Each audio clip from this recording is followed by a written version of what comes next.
माया र घृणाको सम्मिश्रण हो जिन्दगी। फूल र काँडा बीचमा रहेको सुमधुर सम्बन्ध हो जिन्दगी। वसन्तको हरियाली हो जिन्दगी। मरुभूमिको प्यासको छटपटाहट हो जिन्दगी। बगैँचाको मनोहर दृश्य हो जिन्दगी। निकृष्ट वज्रपात हो जिन्दगी। अविरल निरन्तर बगेको नदी हो जिन्दगी। नदीको दुई किनारामा एक किनारा हो तिमी जिन्दगी। अनि भने म त्यो किनाराको अर्को व्यक्ति हो। न त कहिले सुकेर जान्छ नदी, न त कहिले मिलन हुने सम्भावना नै देखिन्छ। कहिले नमिलेको मिलन अनुभूतिमा म कसरी व्यक्त गर्न सकूं। नदीले हरदम किनाराको प्यास मेटाउँदै निरन्तर अविरल आफ्नो यात्रामा आफूलाई अगाडि बढाइराखेको हुन्छ। गन्तव्यको लक्षण र गन्तव्यको लक्ष्य साधेर बसेको हुन्छ। म भने तिमीसँगको मिलनको पर्खाइमा आकुल व्याकुल हुँदै तृष्णा साँचेर वर्षौंदेखि हाम्रो मिलनको पर्खाइमा छु। कल्पनाको भाव सागरमा भौतारिँदै अस्तित्वको खोजी गरिराखेको छु निरन्तर व निरन्तर। आफैले आफैलाई बिसाइरहेको छु। यो जिन्दगी नदी सुक्ने सम्भावना बिरलै रहन्छ। त्यसैले पनि नीलो आकाश मडारिँदै मुसलधारे बर्सात बर्सिन्छ यो अन्धकारमय जिन्दगीमा। अझ निशा थपिँदै जान्छ। उज्यालोको अनुभूति नमिल्दै जिन्दगी त अन्धकारमय बन्दै गएको हुन्छ। अन्धकारमा धक्का बन्ने दियो तिमी। बल्न नपाउँदै वरी बतासले के गर्यो। निराशैमा जिन्दगीको हौसला बने तिमी। एक दिन मात्र न एकछिन बस यस्तै कल्पनामा बितिरहेको छ पूर्ण जिन्दगीको एउटा बाटो। भाग्यमा नभएको खुसी कहाँबाट खोज्न सक्छु र? मेरो आफ्नो नभएको तिम्रो देह कहाँ खोज्न सक्छु र? बोलाएर सुन्न थियो, टाको छाडेर रोएर तिम्रो दिलमा आफूलाई व्यक्त गर्न मन थियो। मैनबत्ती जस्तै पग्लियो भने तिम्रो भावमा मैले बिताएको पलको आभासमा तिमीले आफूलाई कसरी व्यक्त गर्छौ भनेर सोध्न मन थियो। मेरो दर्द, मेरो दुःख, तृप्ति आत्मा तिम्रो आफ्नै हुने मेरो मन आज भाँचिएको छ। सम्भवतः म तिमी बिना एक्लो महसुस गरेर पल पल हरेक पल अश्रुधारा बगाएर पीडाको पति शीतलतामा चुर्लुममा डुबेकी मान्छे होला। सुखानुभूतिको लासमा एकान्तमा बसेर एकहोरो प्रेम भावमा तिम्रो साथको परिकल्पना गर्दै आकाशको ताराको पर्खाइमा रहँदै आए। त्यसो त ती दिन त्यो रात निपिष्ट अन्धकार जस्तै जिन्दगी बिहानको सुनौलो किरणको पर्खाइमा थाहा छैन के हुने हो। सुनौलो बिहानी मेटाउन त्यो नितिष्ट अन्धकार र अँध्यारो रात सिचोल्न के हुन्छ। कल्पना गर्दा गर्दै कहाली लाग्यो जीवन। तिमी प्रतिको मुटुभरिको माया प्रेम असीम साँचेर राखेको थिए। कहिलेसम्म चल्ने हो यो मुटु, कहिलेसम्म चल्ने हो यो जीवन। तिमी र म बीचको नदी बनेर बगेको यो जीवन। हामी दुई बीचको किनारामा विभाजित भएर बसेको यो गरिबी सम्भवतः हटाउन लाखौं कोसिस गरे पनि स्वदेशकै जागिरी म मेरै आवश्यकता पूर्ति गर्न नसकिरहेको अवस्था।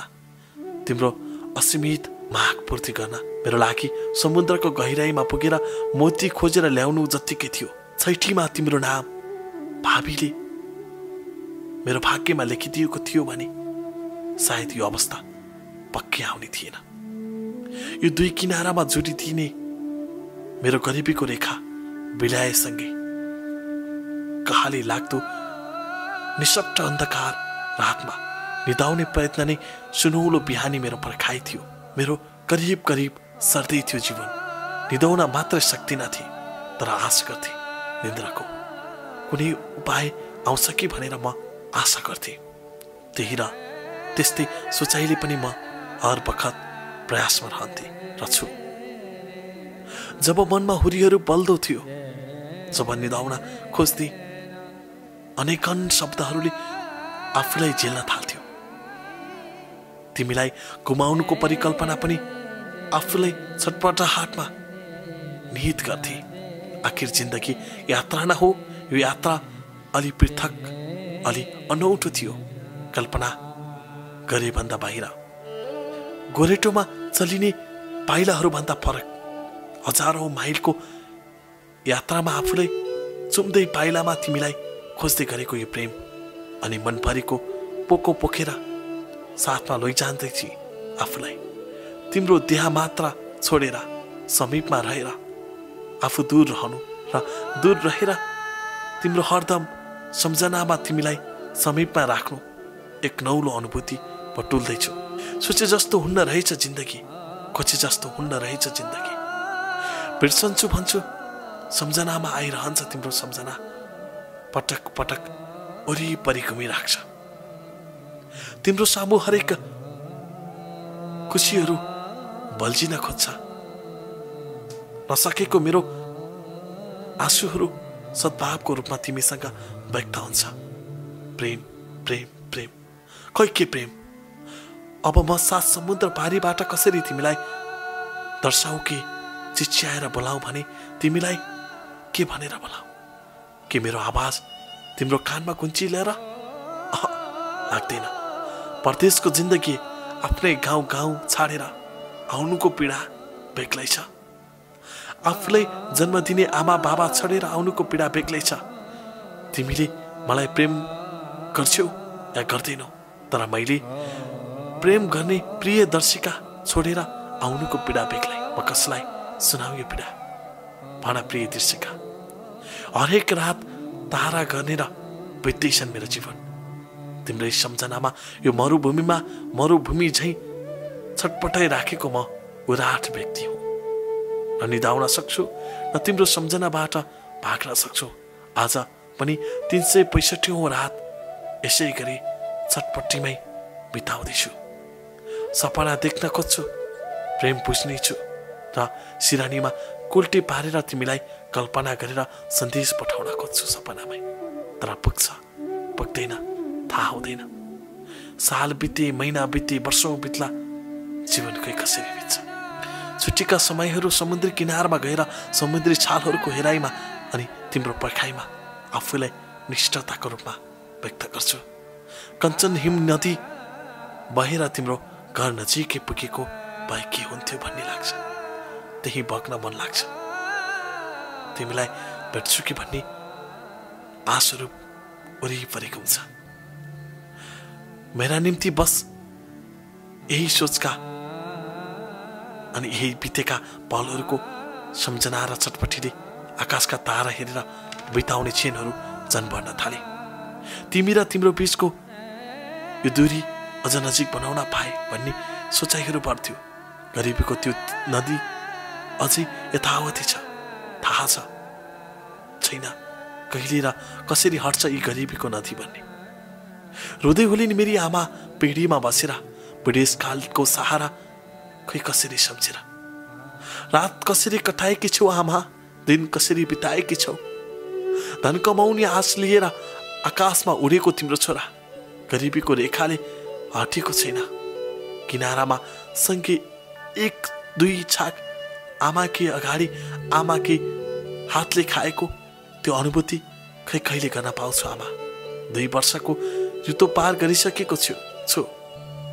घरको दूरी नजिकै तिम्रो चुलो यसपालि पनि धुरीबाट पानी चुहिएको हेर्न बाध्य भएको छु आमा। तिम्रा डस्न रुचेका छन् मलाई थाहा छ। त्यसो त हरेक रात आँसुले रुचि राखेका छन् तिम्रा सिरानी आमा। बुझ्दै गरेका सिरानी, 4 वसन्त पार भइसकेको रहेछ। बिस्तारै बिस्तारै 3 हुँदै 4मा म पाइला टेकिसकेको छु आमा।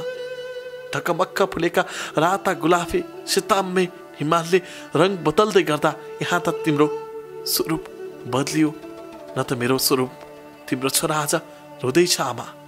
सपनाका बिस्कुनहरू असरल छन्।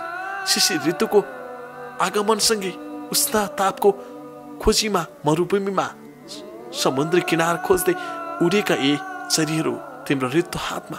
प्रिय दर्शिका भेटेर ल्याइदेऊ न भनेर तिमी रित्तो नआऊ भनेर अनुरोध गर्थे। म सम्झनामा समेटेर लेखिएको सन्देश मिलाएर मात्र आउनु है भनेर गरिबीको रेखा हटाएर उनलाई सँगै राखिदिनु भन्ने शब्दहरू चरीले व्यक्त गर्थे। यो अभिश्राप बोकेर जिन्दगी अरूको देशमा व्यतीत गरिराखेको छु। म कुन शब्दले आफूलाई प्रेमको भावहरूमा व्यक्त गरौँ? दैवी विपत्ति आज उनको प्रेम र मेरो प्रेमको तगारो बनेको छ। हामीलाई दुई किनारामा विभाजित गरेको छ, धनी र गरिब। यो नै दैवी शक्ति रहेछ या दैवी विपत्ति रहेछ? विचारो ठुलो प्रखालमा भिजेको छ कि अब तिम्रो जिन्दगी र मेरो जिन्दगी एकै हुन्न? के तिम्रो छाया बनेर म आउन सक्दिनँ? के तिमी मेरो मुटुको रक्त संचार बनेर सँगै बहकिन या बग्न सक्दैनौ? अब पनि म तिम्रो नजिक पर्न नसक्ने भन्न सकुला र तिम्रो सासमा म सास बनेर प्रवेश गर्न सक्दिनँ? दैवले गर्दा झुटायो कतिलाई, त्यही दैवले गर्दा झुटाउँदैछ मलाई। यही आश बोकेर, तिम्रो असीम प्यार बोकेर आउँदैछु। 7 समुद्र तरेर 9 डाँडा काटेर, माथि माथि गगन चुमेर सम्भव भएसम्म तिम्रा लागि प्रेमको उपहार आकाशका तारा लिएर आउने कोसिस गर्दैछु। आफ्नै स्वदेश फर्किएर तिमीलाई उभिएका धरातलमा तिम्रो साथमा आफूलाई पनि उभ्याउने रहल छ। आशा बोकेर आएको छु आँगनमा तिमीलाई पाउने। आशा बोकेर आएको छु मनमा, म आउँदै गरेको तिमीलाई नै लिन आएको थाहा पायो? कसरी टोली सजाएर, जग्गी सजाएर, घुम्टो उडाएर तिमीलाई लाने सोचेको छु। म हतारिँदै तिम्रो साथ पाउन, अङ्गालोमा बेरिन। तर मेरो दुर्भाग्य रहेछ, मैले होइन अरू कसैले भरिदियो तिम्रो सिउँदो। मैले स्पर्श गर्न नपाउँदै, एक शब्द दर्शिका भनेर डाक्न नपाउँदै डोली चढेर जीवनभर एक्लो पारेर अर्कैतिर लाग्यो। यस्तै रहेछ प्रेम, जब छुट्छ त्यो प्रेम। अरे छुट्नका लागि म कसरी प्रेम गरौँ? दर्शिका, म तिमीलाई कसरी सम्झ्यौ? मेरो जीवन कसरी व्यक्त गरौँ? म पागलपनको अनुभूतिमा पौडिएको छु। आमा बाबा सबै चिजबाट तिमीलाई एउटा अनुभूति दिने सोचेको दर्शिका, तर आज भुमरीमा परेको छु म। तिमीले त प्रेमको अनुभूति दिनै खोजिनछौ। मैले सँगालेर राखेको यो 4 वर्षे प्रेम तिमीले एकैछिनमा अरूतिरै सारिदियो। हो, अरूतिरै सारिदियो। आज फेरि यो परदेशी आँगनमा टेक्न नपाउँदै तिम्रो यादमा तटपिडे फेरि परदेशी हुन बाध्य भएको छ। हो, बाध्य भएको छ। कथा लेखन रमेश भट्टराई, वाचक कमल सरगम र कथा म समक्ष पुर्याउन साथ दिनुहुने मेरो प्रिय मित्र तीर्थ अधिकारीलाई पनि मेरो धन्यवाद छ। तपाईलाई यो नयाँ वाचन कस्तो लाग्यो? तपाईले नेपाली साहित्य संसारबाट पनि यी विभिन्न कथाहरू हेर्न पाउनुहुनेछ। मन परे भने आगामी श्रृङ्खलाहरू पनि तपाईले सजिलै हेर्न चाहनुहुन्छ र जोडिन चाहनुहुन्छ। त्यसका लागि यो श्रृङ्खला र यो कथालाई माया गरिदिनु होला भन्दै सम्पूर्ण नेपाली साहित्य संसार परिवार सँगै यो सुन्दर कथा मैले वाचन गरिदिए हुन्थ्यो भनेर पठाइदिने रमेश भट्टराई र कथा वाचन गरिदिन अनुरोध गर्ने र कथा प्रतीक्षा गर्ने मेरो प्रिय मित्र तीर्थ अधिकारीलाई पनि मैले धन्यवाद दिँदै यो अङ्कबाट छुटिन्छु। नमस्कार। तपाईको बाँकी पल शुभ बितोस्। शुभ समय।